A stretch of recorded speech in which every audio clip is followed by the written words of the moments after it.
नमस्कार, मैं हूं संजय शर्मा। आप देख रहे हैं 4 PM न्यूज़ नेटवर्क।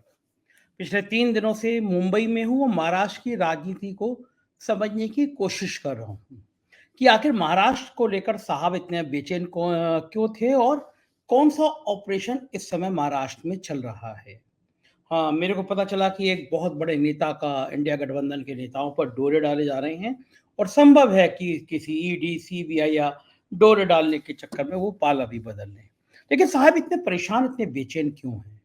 जब अब की बार 400 पार का नारा लगा रहे हैं, तो आधी-आधी रात को मीटिंग कर रहे हैं और मीटिंग भी छोड़िए, फिर बाकी कौन-सी पार्टी के कौन से नेता को तोड़ लो, इसकी प्लानिंग कर रहे हैं। कुछ ही दिन बचे हैं, 15 दिन तक सीबीआई और ईडी तोते की तरह जो वो बोलेंगे वो करती जाएगी, लेकिन उसके बाद क्या? तो साहिब की ये बेचैनी क्यों है? कौन-सा डर है साहिब को, तो साहिब को लग रहा है कि अब की बार मामला पलट सकता है और पलटा तो फिर साहब का क्या होगा? इन तमाम मुद्दों पर मैं आज आपसे बात करना चाहता हूँ। महाराष्ट्र बहुत महत्वपूर्ण राज्य है। उत्तर प्रदेश के बाद सबसे ज़्यादा सीटें देने वाला राज्य है। मैंने सोचा कि लोगों का जब जायका लेना होता है तो क्या होता है कि आप कहीं ऑटो पे बैठ के चले जाइए, किसी ठेले पे खड़े होकर चाय पीने लगिए और नरीमन पॉइंट पे रात के 2 बजे तक लोग बैठते हैं, घूमते हैं, समुद्र तट के किनारे बैठते हैं। तो मैंने लगातार 3 दिन तक ये प्रयोग कर रहा हूँ। रात को 1 बजे के आस-पास गया नरीमन पॉइंट पे, लोग बैठे हुए, उनसे हेलो-वेलो करी, फिर बातचीत करना शुरू कर दी। कोई मसाज वाला आता है, कोई चना बेचने वाला आता है। तो मैं जो लोगों का कॉमन एक जो बात निकल के आई वो ये है, लोग इस बात से दुखी हैं कि साहब हमने वोट एक पार्टी को, एक व्यक्ति को दिया, उसकी विचारधारा से दिया। तो अगर सत्ता में नहीं आ पाए हैं, तो ये 5 साल दूसरे को सरकार चला लेने दीजिए। उसके बाद फिर आपका काम अच्छा होगा, आपको वोट दे देंगे। ये पीड़ा मैं देख रहा हूँ देश के अलग-अलग कोनों में है। हिमाचल प्रदेश में जो नौटंकी हुई, उससे भारतीय जनता पार्टी के अंदर भी बेचैनी है। अटल बिहारी वाजपेयी वाली भारतीय जनता पार्टी नहीं है जो अटल जी कहा करते थे कि ऐसी गंदी राजनीति को मैं चिमटे से भी छूना स्वीकार नहीं करूंगा। ये मोदी जी वाली भारतीय जनता पार्टी है जो सारे कांग्रेस के नेताओं को अपने यहाँ भर ले रही है। जिस कांग्रेस को वो कांग्रेस मुक्त भारत बनाने की बात करती थी, भाई हम पूरे देश से कांग्रेस को मुक्त बना देंगे, उसने भारतीय जनता पार्टी को कांग्रेस युक्त बना दिया। मतलब कांग्रेस के जितने बड़े भ्रष्टाचारी नेताओं के आप नाम गिनाते थे, भारतीय जनता पार्टी के लोग, वो सारे के सारे आज भारतीय जनता पार्टी में आ गए हैं। भारतीय जनता पार्टी की वॉशिंग मशीन में इधर से डालो और उधर से एकदम फेयर एंड लवली की तरह क्रीम लगा के साफ हो जाते हैं, चाहे वो असम के मुख्यमंत्री हों या फिर महाराष्ट्र के तमाम नेता। सवाल ये है कि क्या भारतीय जनता पार्टी के नेताओं के अंदर इसमें बेचैनी नहीं बढ़ रही है? और सबसे बड़ा सवाल ये है कि क्या लोकतंत्र खत्म नहीं हो रहा है? लोकतंत्र के फिर मायने क्या बचेंगे? आप अपनी ताकत के दम पर, ईडी के दम पर, सीबीआई के दम पर एक चुनी हुई विधायकों के को तोड़ते हैं, चुनी हुई सरकार के विधायकों को तोड़ते हैं, धमकाते हैं और फिर पाले में ला के सरकार बना लेते हैं। और एक दो नहीं, ये कई राज्यों में। आप एक तरफ से लिस्ट उठा के देखेंगे और गोवा तक देखते चले जाएँगे तो ऐसी तमाम राज्यों की सरकारें हैं, जहाँ पे ये ऑपरेशन लोटस चलाया गया। लोकतंत्र का मतलब यही है। हिमाचल प्रदेश में जो आज स्पीकर ने कहा, उसने भारतीय जनता पार्टी की कपकपी चढ़ा दी है। 6 कांग्रेस के विधायकों को उन्होंने अयोग्य घोषित कर दिया। अब आप स्पीकर पे तो सवाल उठा नहीं सकते, क्योंकि जो महाराष्ट्र के स्पीकर ने एक फैसला दिया, एनसीपी को लेकर दिया, शिवसेना को लेकर दिया, वो आप कह उसमें बीजेपी के लोग कह रहे हैं भाई स्पीकर का फैसला है, इसमें हम बोल नहीं सकते। तो वो हिमाचल का मामला है। बात राज्यसभा में वोट देने की नहीं हो सकती क्योंकि वहाँ व्हिप लागू नहीं होता। लेकिन जब बजट सत्र चल रहा हो तब आप गैरहाज़िर हो जाएँ क्योंकि सरकार गिर जाए। इस फ़ॉर्मूले को देखते हुए कांग्रेस की अनुरोध पर उस स्पीकर ने इनको 6 को अयोग्य घोषित कर दिया। मतलब अब इन 6 विधायकों को की सीट पर दोबारा चुनाव होंगे और हाई कोर्ट और सुप्रीम कोर्ट फैसला अगर इतनी जल्दी दे देता, तो फिर बात दूसरी है, क्योंकि अभी तक महाराष्ट्र के सारे फैसले आ नहीं पाए हैं। मतलब चुनाव के फैसले, विवादों के फैसले अगले चुनाव तक आ ही नहीं पाते हैं। एक सीट पे चुनाव हुआ और 5 साल तक वो फैसला अटका रहता है। लेकिन आप इलाके के लोगों की सोचिए। मान लीजिए मुंबई के इस इलाके के लोगों ने मुझे मेरी विचारधारा से प्रभावित होकर, अगर मैं भारतीय जनता पार्टी का विधायक हूँ, तो मुझे वोट दिया कि भई मैं थोड़ी हिंदू-मुसलमान की राजनीति कर लेता हूँ, मैं तड़का लगा लेता हूँ, मैं भगवान राम के नाम को बेच लेता हूँ, तो फिर चलो इस आदमी को वोट दे दो। तो जो इस तरह की कट्टर मानसिकता के लोग हैं, उन्होंने मुझे वोट दे दिया। अब कांग्रेस का एक नेता आया मेरे पास में कि भई ये 10 करोड़ रुपए पकड़ो और इधर आ जाओ और मैं चला जाऊँ, 10 करोड़ रुपए लेके चला जाऊँ। तो जिन लोगों ने मुझे कट्टरता के नाम पर, भगवान राम के नाम को बेचने के नाम पर, हिंदू-मुसलमान के फ़साद कराने के नाम पर मुझे वोट दिया, उनके दिल पर क्या बीतती होगी। ऐसी जो लोगों ने कांग्रेस को सेकुलर विचारधारा को माना है कि भाई ये पार्टी ऐसी है जो सब लोगों का विकास चाहती है, मतलब ये हिंदू मुसलमान का खेल गेम नहीं खेल सकती, वो सबको समभाव से दिखती है, अब हम इसको वोट दे देते हैं। अब कांग्रेस के जैसे वो हिमाचल वाले विधायक हो गए, जैसे महाराष्ट्र के विधायक हो गए, तमाम जगह हैं, अब वो साफ जाके अपनी सरकार को गिराने में लग जाते हैं। तो फिर आप सोचिए उस इलाके के जो लोग हैं, लाखों लोग हैं, उनके साथ कितना बड़ा धोखा होता है। और क्या लोकतंत्र में ये धोखा होना चाहिए? आखिर फिर लोकतंत्र का मतलब क्या रह जाएगा? मेरा तो मानना ये है कि दल-बदल को खत्म कर देना चाहिए, ये तय कर देना चाहिए, आप जिस पार्टी से चुन के विधायक आए हैं, 5 साल तक आपको उसी पार्टी में रहना अनिवार्य है, क्योंकि आपके क्षेत्र की जनता ने आपको उस विचारधारा के लिए, उस पार्टी के लिए वोट दिया है। आप पार्टी बदलना चाहते हैं, इस्तीफ़ा दीजिए, जिस पार्टी में जाना चाहते हैं, उससे चुनाव लड़िए और फिर जीत जाइए। और ये इस दौर में लोकतंत्र को ज़िंदा रखने के लिए बहुत ज़रूरी हो गया है, क्योंकि साहब ने कसम खा ली है कि भारत में लोकतंत्र को खत्म करना है और सरकारी एजेंसियों से करना है। हमारा चुनाव आयोग इतना बढ़िया है, वो गांधी जी के 3 बंदरों को उसने बिल्कुल अपने जीवन में उतार लिया है। हमारे मुख्य चुनाव आयुक्त, बाकी चुनाव आयुक्त, उनको ना तो गांधी जी के बंदरों की तरह कुछ दिखाई देता है, ना कुछ सुनाई पड़ता है और ना वो बोलते हैं। वो तभी बोलते हैं जब मामला विपक्ष का होता है, विपक्ष के खिलाफ कार्रवाई करनी होती है।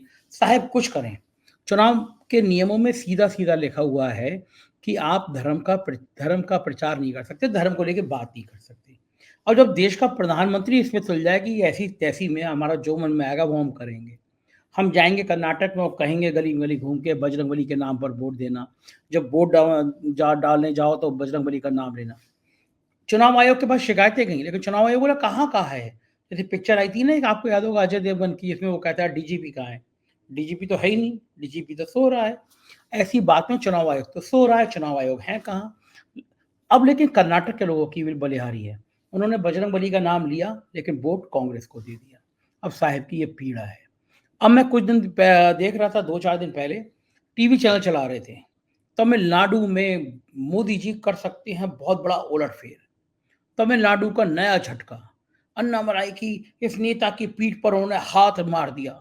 उनके हाथ दबाने के संदेश हो गए, तमिलनाडु में क्रांति आ गई है। आप लिख के रख लीजिए मेरी बात, एक सीट नहीं आ रही है तमिलनाडु में, एक सीट नहीं आ रही। ये उस नेता की पीठ पे हाथ मारे, मुक्का मारे, लात मारे, लेकिन सीट नहीं आ रही है। लेकिन ये गोदी मीडिया के टीवी चैनल, ये इन बीजेपी से भी ज़्यादा प्रचार कर रहे हैं। ये ऐसी माहौल बना रहे हैं कि 400 पार का आंकड़ा यहाँ से पूरा होगा। पार्टी के अंदर के जो सर्वे आए हैं, वो बता रहे हैं कि 272 के लाले पड़े हुए हैं और वो टीवी चैनल कह रहे हैं कि 400 पार का आंकड़ा यहाँ से पूरा होगा। दरअसल इस देश में लड़ाई केवल एक विचारधारा की नहीं है, लड़ाई संसाधनों से भी है। विपक्ष को सीबीआई, इनकम टैक्स, ईडी इनसे ही नहीं लड़ना पड़ रहा है, इस गोदी मीडिया से भी लड़ना पड़ रहा है। सुधीर चौधरी और अंजना ओम कश्यप जैसे, रूपका लियाकत जैसे तमाम लोगों को लड़ना पड़ रहा है और उद्योगपतियों जैसे मुकेश अंबानी का जो चैनल है, नेटवर्क 18, आप देखिए, दिन-रात वो हिंदू-मुसलमान की खबरें चलाएगा, क्योंकि साहेब की भक्ति में कसर ना हो जाए, इसलिए अंबानी के चैनल इस तरह की आग लगाएँगे। और जब अंबानी को खुद रहना होगा, तो वो दुबई में जाके हज़ारों करोड़ का बंगला खरीदेंगे, दुबई जो मुस्लिम बहुल इलाका है। यानी आप हिंदू-मुसलमान के बीच में नफ़रत करते रहिए और अंबानी वहाँ जाके अपना खेल करते रहेंगे। मैं मुंबई में था, तो मुझे कुछ लोगों ने कुछ कागज़ ला के दिए और एक नाटा साहब हैं, अंबानी की कंपनियों के बड़े माल कारोबार उनके बड़े गोलमाल टाइप के हैं। उन्होंने मुझे दिखाया कि कैसे 3,500 करोड़ की एक एंट्री के ज़रिए और अंबानी के करीबियों ने कितने बड़े-बड़े खेल किए। मैंने ट्वीट भी किया है, सारे पेपर हाथ में आ जाएँ फिर मैं शो भी करूँगा। तो मैं ये कह रहा हूँ कि ये गोदी मीडिया के चैनल पूरी नफ़रत फैला रहे हैं। साहिब के पक्ष में ऐसा माहौल तैयार कर दे रहे हैं जैसे साहब 400 पार वाक़ई ले आएँगे। हकीकत ये है, जो संघ ने सर्वे कराया, जो भारतीय जनता पार्टी ने सर्वे कराया, वो ये बता रहा है कि 272 अगर आ जाए तो गंगा जी नहा लें। बिहार में नुकसान होना तय है। नीतीश का ग्राफ जितनी तेजी से नीचे आया है, नीतीश दोबारा पलटी मारने की योजना पर मन बना रहे हैं, ऐसा सब कह रहे हैं बिहार में। क्योंकि नीतीश को लग रहा है कि इस बार मामला ज़िंदगी में उल्टा पड़ गया। तो इंडिया गठबंधन की सीटें वहाँ बढ़ना तय है। महाराष्ट्र में मैं 3 दिन में जो रह के देख रहा हूँ, अगर साहब को बड़ा कॉन्फिडेंस होता तो यहाँ पे इंडिया गठबंधन के नेताओं को तोड़ने की कोशिश नहीं करते। महाराष्ट्र के लोगों के जनमानस में ये बात है कि यहाँ के उद्योग उठा के साहब ने गुजरात भेज दिए। पूरा देश गुजरात हो गया है। मतलब 2 गुजराती भाइयों ने पूरे देश में, जैसे मैं उत्तर प्रदेश से आता हूँ, तो उत्तर प्रदेश में आजकल नारा लगने लगा है, माल कमाएगा गुजराती भाई, घंटा बजाएगा यूपी का भाई। तो यूपी के भाइयों के लिए है कि भई आप राम मंदिर में जाइए, घंटा बजाइए, आप दिए जलाइए। माल कमाने का काम गुजराती भाइयों के है। यूपी में जितने बड़े-बड़े ठेके हैं 100, 200, 500 करोड़ के, आप देखिए गुजराती भाई कहीं न कहीं पीछे से उसमें नज़र आ जाते हैं।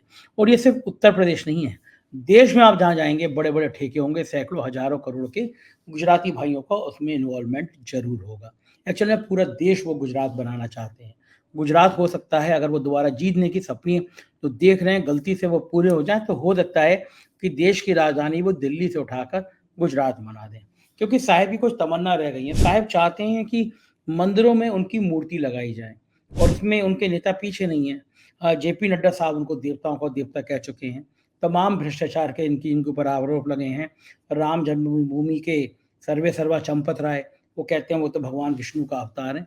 लेकिन मेरे एक मित्र ने बड़ी मज़ेदार बात की। उन्होंने कहा कि साहब की राजनीति कितने दिन की है? 3 साल, 4 साल उम्र हो गई है उनकी, 5 साल। साहब तो निकल लेंगे फिर क्या होगा? उसने मुझे एक बड़े मज़ेदार किस्सा सुनाया। मैं आप लोगों का 2-3 मिनट टाइम और लूँगा, लेकिन वो किस्सा बड़ा मज़ेदार है। उसने वो सुनाया कि एक राजा था, उम्र काफ़ी हो गई थी, तो उसने कहा कि मेरा कोई बेटा नहीं है, मैं सिंहासन किसी अच्छे आदमी को देना चाहता हूँ। तो ये तय किया गया कि भई जो बॉर्डर पे कल सीमा पर सबसे पहला आदमी हो रहा होगा, जो सीमा की तरफ आ रहा होगा, उसको मैं राजा बना दूँगा। अब वो सुबह-सुबह जब सीमा पे देखा तो एक साधु आ रहा था, वो घंटा बजाता हुआ। जय अलकनंदन, जय अलकनाथ, जय बाबा अलकनाथ। तो सिपाहियों ने कहा, महाराज जी ज़रा राजा जी के पास चले चलिए।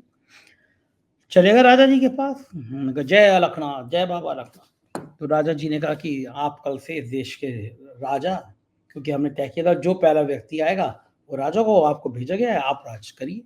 बोले ठीक है। राजा जी बैठ गए, वजीर यानी ब्यूरोक्रेट शासन चलाने लगे और राजा जी, वो बाबा जी जो हैं ब्यूरोक्रेट पे आंखें बंद करके भरोसा करने लगे। फिर एक दिन क्या हुआ कि अड़ोस पड़ोस के जब राज्यों ने देखा कि यार ये राजा तो कुछ करता धरता नहीं है, यहीं के नौकरशाही काम कर रहे हैं, वजीरी कर रहे हैं, तो इस पर चढ़ाई चल दी जाए। तो पड़ोस के राज्यों ने, सेना ने चढ़ाई करना शुरू कर दी। अब उसके जो दूत थे राजा के, उन्होंने आके कहा कि साहब पड़ोस वाली सेना के लोग आ रहे हैं, हमारे ऊपर चढ़ाई कर रहे हैं। जैसे हमारे चीन हमारे यहाँ इलाके में घुसा चला आ रहा है और हम कहते हैं कोई नहीं घुसा है, वो किलोमीटर तक अंदर आ गया है। तो राजा ने कहा चिंता की बात नहीं, आने दो, मेरे पास है, प्लानिंग है। अब उन्होंने कहा साहब इतना योग्य राजा है, जय बाबा लखनाथ करता रहता है, तो इससे प्लानिंग होगी कोई ना कोई। 2 दिन बाद उन लोगों ने कहा कि साहब वो तो दिल्ली में आप बैठे हैं, वो तो गाज़ियाबाद तक सेनाएँ आ गई हैं। उन्होंने कहा चिंता मत करो, बहुत सॉलिड प्लानिंग है। और फिर वज़ीरों ने सोचा कि यार प्लानिंग तो होगी, जब सेना चारों तरफ से आ गई है और ये कह रहा है प्लानिंग है, तो इस राजा के पास प्लानिंग तो होगी। जब वो इंडिया गेट के आस-पास आ गई सेना और लगभग घर घेर लिया गया, अब सब दौड़े वज़ीर की साहब हज़ूर अब तो हमारे हाथ में भी नहीं है, प्लानिंग क्या है? बोला कि रुको।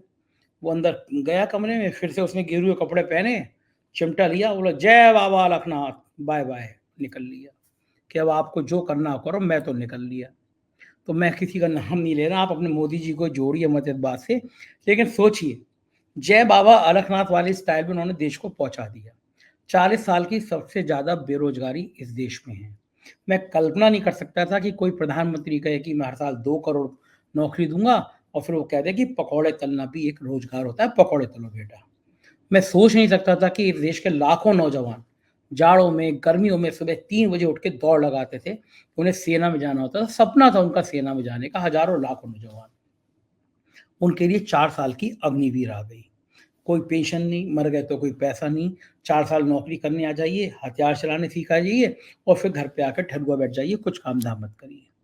कहा गया कि 22 तक हर एक के सर पर छत होगी, अपना मकान होगा।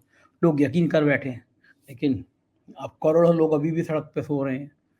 अर्थव्यवस्था इतनी अच्छी है कि दुनिया हमारा लोहा मान रही है। अर्थव्यवस्था रसातल में पहुँच गई। हालत ये है कि देश में 80 करोड़ लोगों को राशन देना पड़ रहा है, आप सब जानते हैं। मेरे एक मित्र ने कहा, वो भारतीय जनता पार्टी के समर्थक पत्रकार हैं, बोले संजय जी आप एक चीज़ नहीं देखते, आपको कुछ अच्छा नज़र नहीं आता, कभी सरकार की तारीफ़ भी किया करिए। तो मैंने उनसे समझाया, मैं कहता है भाई सरकार आती ही तारीफ़ का काम करने के लिए है। सरकार अच्छा काम कर रही है, हम बैठ के चिल्लाएँ कि सरकार बहुत अच्छा काम कर रही है। सरकार को लोगों ने चुना ही अच्छा काम करने के लिए। सरकार क्या गलत कर रही है ये बताना पत्रकार का काम होता है। निंदक नीरे राखी आंगन कोटी छवाए। निंदक को पास रखना चाहिए। बहुत बढ़िया सत्कार के लिए दवा है, लेकिन यहाँ तो निंदा करने वालों के पीछे ईओडब्ल्यू, इनकम टैक्स, ईडी लगा देते हैं साहेब। तो मैंने कहा कि भाई साहेब जो हैं, जो व्यवस्था उन्होंने कर दी देश की, उस पे नहीं बोलेंगे तो कौन बोलेगा? आखिर बोलना तो सभी को चाहिए ना, सभी को बोलना चाहिए कि देश को सुधारो, हाल क्या हो गया है। आप इस अर्थव्यवस्था को रसातल पर पहुँचा दिए हैं। देश में बेरोज़गारी की दर उफ़ान पे, ज्वालामुखी के विस्फोट पर है। उत्तर प्रदेश में 10,000 नौकरी निकलती हैं, 70-80 लाख लोग फॉर्म भर देते हैं। तो ये जो देश की हालत है, फिर उन पत्रकार महोदय ने कहा कि एक बात माननी पड़ेगी, देखो मोदी जी कितनी मेहनत करते हैं। ये बात मैं आप लोगों से ध्यान से मैं चाहता हूँ कि आप लोग ये सुनें और जो लोग तर्क देते हैं उनको ये बात समझाएँ। तो मैंने कहा मोदी जी कितनी मेहनत करते हैं ज़रा मुझे समझाइए। बोले मेहनत मोदी जी 24 घंटे काम करते हैं। मैं कहा यार इंसान है, भूत तो नहीं है ना? हर व्यक्ति को, स्वस्थ व्यक्ति को 6-7 घंटे नींद आती है। अगर वो 6-7 घंटे नहीं सो रहा है, तो इसका मतलब वो मेंटल हो गया, पागल हो गया, रह नहीं सकता। तो 17 घंटे मान लो, अब बताओ? बोले नहीं, फिर आप ये मान के चलिए वो 16 घंटे काम करते हैं। मैंने कहा किसने बताया? प्रधानमंत्री कार्यालय के किसी दूत ने आके बाहर बताया होगा कि प्रधानमंत्री जी 16 घंटे काम करते हैं। अब मान लीजिए मैं देश का प्रधानमंत्री हूँ, मैं इस कमरे में बैठ के वीडियो बोल रहा हूँ, ये मेरा घर है और मैं देश का प्रधानमंत्री हूँ। तो जब मैं बाहर जाके बताऊँगा कि भई मैं पूरी रात काम करता रहा, तो मेरा एक दूत गोदी मीडिया को बताएगा कि मैं पूरी रात काम करता रहा। भले ही मैं अभी सो जाऊँ और पूरा दिन सोता रहूँ, लेकिन आपको ये बताया जाएगा कि साहब बहुत काम करते हैं। फिर मैंने उनको गिनाया कि वो मोर का दाना खिलाना, वो भी काम होता है क्या? समुद्र तट पर यूँ बैठना, वो भी काम होता है। मतलब कैसे प्रधानमंत्री हैं, मतलब आप इस देश की क्या मज़ाक उड़ रही है कि वो 2 लोग पकड़े हुए हैं उनको और वो इस मोर पंख खड़ाते हुए समुद्र के अंदर जा रहे हैं भगवान जी को ढूँढने। राहुल गांधी ने समुद्र के अंदर छलांग क्या लगा दी, प्रधानमंत्री को इस उम्र में राहुल गांधी बनने का जोश आ गया। वो तो प्रधानमंत्री राहुल गांधी की इतनी कॉपी कर नहीं सकते कि वो टी-शर्ट पहन के दिसंबर-जनवरी के महीने में इतना पैदल चल लें। वरना वो जानते हैं टी-शर्ट पहन के निकले और हाल क्या हो जाएगा, वरना वो ये भी करें। अब आप सोचिए प्रधानमंत्री, एक देश का प्रधानमंत्री दिन में 10 बार, मैंने कहा एक बात बता, एक जो कपड़े पहनते हैं चूड़ीदार पजामा, उसको पजामे को पहनने में भी 4-5 मिनट लगते होंगे। आप लोग जो चूड़ीदार पजामा जिनका पहनते हैं, वो आप प्रयोग करके आप जानते होंगे, आप कल टाइम देख के पहनिएगा। भई आप खड़े होके पहन नहीं सकते, आप बैठेंगे, उसका नाड़ा बाँधेंगे, फिर उसकी वो जो सिलवटें आ जाती हैं उनको सेट करेंगे। 5 से 6 मिनट रहते हैं। और मुझे किसी ने ये बताया कि प्रधानमंत्री जी को सुबह सजाने-संवारने के लिए भी लोग आते हैं। जो चेहरा ग्लो करता रहे प्रधानमंत्री जी का, इसके भी लोग आते हैं। फिर ऐसी ड्रेस वो 5-6 बार बदलते हैं। दूसरा बात, प्रैक्टिकल बात जो मैं आपको बताना चाहता हूँ, मेहनत कैसे करते हैं? उन्होंने मुझे समझाया कि देखो, प्रधानमंत्री जी सुबह 9 बजे असम निकल जाते हैं, उदाहरण दे रहा हूँ मैं राज्य का। असम में वो एक रैली करने निकल जाते हैं। 9 बजे रैली कर रहे हैं, 12 बजे देखिए वो गुजरात में रैली कर रहे हैं, 3 बजे वो देखिए यूपी में रैली कर रहे हैं और रात को दिल्ली में 8 बजे मीटिंग कर रहे हैं। अब आप लोग भी ये 4 बातें सुन के बड़े प्रभावित हो जाएँगे, भाई इतना काम करती हैं।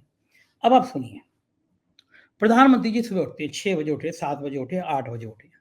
दुनिया में जिस तरह का वो नाश्ता चाहते हैं, वो जूस पीना चाहते हैं, वो फल पीना चाहते हैं, वो उनके लिए सजा रखा होता है, वो पी लेते हैं। बढ़िया एयर कंडीशन गाड़ी, जिसमें ब्रेक भी ना लगे, उससे वो हवाई जहाज पे पहुँच जाते हैं। अब उन्होंने अब साढ़े 8,000 करोड़ का लगभग का जहाज लिया अपने लिए। अब उस जहाज में पहुँच के बहुत आरामदायक सीट है। उस आरामदायक सीट पे बैठकर वो असम पहुँच गए। एक झटका भी नहीं लगेगा सीट पे, इतनी बढ़िया कंफर्टेबल सीट है। वहाँ पे टेलीप्रॉम्प्टर लगा हुआ है। प्रधानमंत्री जी को क्या बोलना है उसमें देख के बोलेंगे 90%। बस उनको एक्शन करना है, जब गुस्से में यूँ करना है, जब अच्छी सी बात है तो यूँ करना है। ये एक्टिंग करनी है और एक्टिंग करने में तो अपने प्रधानमंत्री जी का कोई सहारा ही नहीं है। अब उन्होंने एक्टिंग के 30-40 मिनट कर लिए, नारे भी लगवा दिए, भारत माता की, अब की बार, ये सब नाटक कर लिया उन्होंने। अब इस काम में उनको 45 मिनट लगे। प्रधानमंत्री जी को फ्रेश होना है तो 5 स्टार एक बाथरूम हमारे पास में बना हुआ है। कुछ और खाना पीना है, जहाज में आए तो बढ़िया सा फिर फ्रेश जूस और चीज़ रखी हुई है। अब उनका जहाज उड़ा और 1 घंटे बाद वो गुजरात पहुँच गया। सेम फिर किया, गुजरात में उठी, गाड़ी में बैठे, मंच पर आए, 30-35-40 मिनट का भाषण दिया और फिर वो उत्तर प्रदेश में या 4 राज्यों में गए और फिर दिल्ली आ गए। दिल्ली आके फिर वो एयर कंडीशन गाड़ी में बैठे, अपनी पार्टी की मीटिंग में गए, जैसे अब आधी रात को घबरा के वो मीटिंग कर रहे हैं, ऐसी मीटिंग में गए, 1 घंटा वही बोलेंगे, किसी और नेता की हिम्मत नहीं है, क्योंकि बाकी सब नेता उनकी चमचागिरी करने में लगे हैं, उनको देवताओं का देवता बनाने में लगे हैं, वहाँ उन्होंने आधे घंटे का ज्ञान दिया, वो घर पे आ गए। घर पे आके उन्होंने चाहे पिक्चर लगाई होगी किसी हीरो हीरोइन की, गाने सुने होंगे या फिर एक रिकॉर्डिंग करके उनकी आवाज़ बजती रहती होगी, मोदी, मोदी, वो सुनते रहते होंगे। अब इसमें मेहनत कहाँ से हो गई? उनसे 3 गुना मेहनत तो मैं कर रहा हूँ। मैंने आज 25-30 लोगों से बात करी मुंबई में, पूछा उनसे, 3 दिन से कर रहा हूँ, रात के 2 बजे लोगों से पूछ रहा हूँ, भैया क्या चाहते हो? कैसा है? क्यों है? किस लिए है? यहाँ बैठ के शो रिकॉर्ड कर रहा हूँ, फिर मैं डिबेट करता हूँ, फिर मैं सारे मेरे 8-9 चैनल हैं, फिर मैं उनको देखता हूँ कहाँ क्या चीज़ आ रही है, कौन-सी खबर जा रही है, फिर मेरा अखबार है, उस अखबार की खबर मैं लिखता हूँ।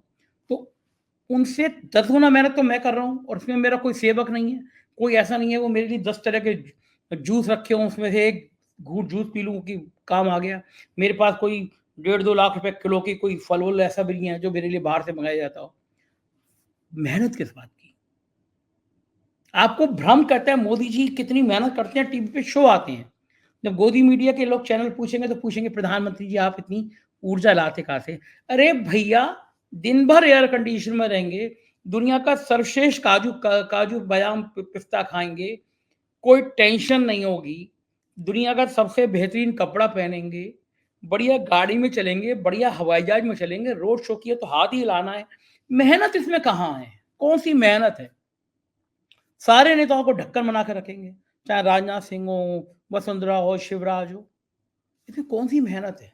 लेकिन शो चल रहे होंगे गोदी मीडिया के, अब तक का देश का सबसे मेहनती प्रधानमंत्री। मनमोहन सिंह से डेढ़ गुना ज़्यादा काम करते थे, सब ब्यूरोक्रेट बताते हैं।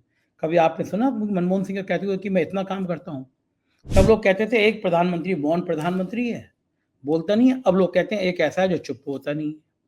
मन की बात जब उसको पता चला कि लोग मन की बात सुनते नहीं है, तो आदेश जारी कर दिया गया फ़ोटो भेजोगे, मन की बात सुनते हुए फ़ोटो लोड करोगे, पता चल जाए सुन रहे हो। अब बीजेपी के कार्यकर्ता भी बोर हो गए हैं, वो लगाते हैं, फ़ोटो खींचते हैं, आवाज़ म्यूट कर देते हैं कि भैया वही रटा-रटाया भाषण कौन सुने। तो देश में हालात इतने आसान नहीं है, जितना गोदी मीडिया आपको बता रहा है, भरमा रहा है। थोड़ा बुद्धि का इस्तेमाल करिएगा, देश के हालात को देखिएगा, जो योग्य व्यक्ति हो, उसका चयन कीजिएगा और ये तय कर लीजिएगा, इस देश में जो फसाद चाहता है, इस देश में जो धर्म के नाम पे आग लगाना चाहता है, इस देश में जो जाति के नाम पे आग लगाना चाहता है, वो देश का कभी भला कर नहीं सकता और जो नेता डर-डर के उधर जा रहे हैं, सत्ता के डर में, उनके लिए आखिर में एक शेर सुनाना चाहता हूँ। आँधियों से इतने बदहवास हुए लोग, आँधियों से इतने बदहवास हुए लोग, जो तने खोखले थे, उनसे ही लिपट कर रह गए। मैं चाहूँगा कि आप मुझे बताएँ ये बातचीत आपको कैसी लगी? चैनल को जॉइन करें, सब्सक्राइब करें, अपना प्यार बनाए रखिएगा। शुक्रिया, थैंक यू।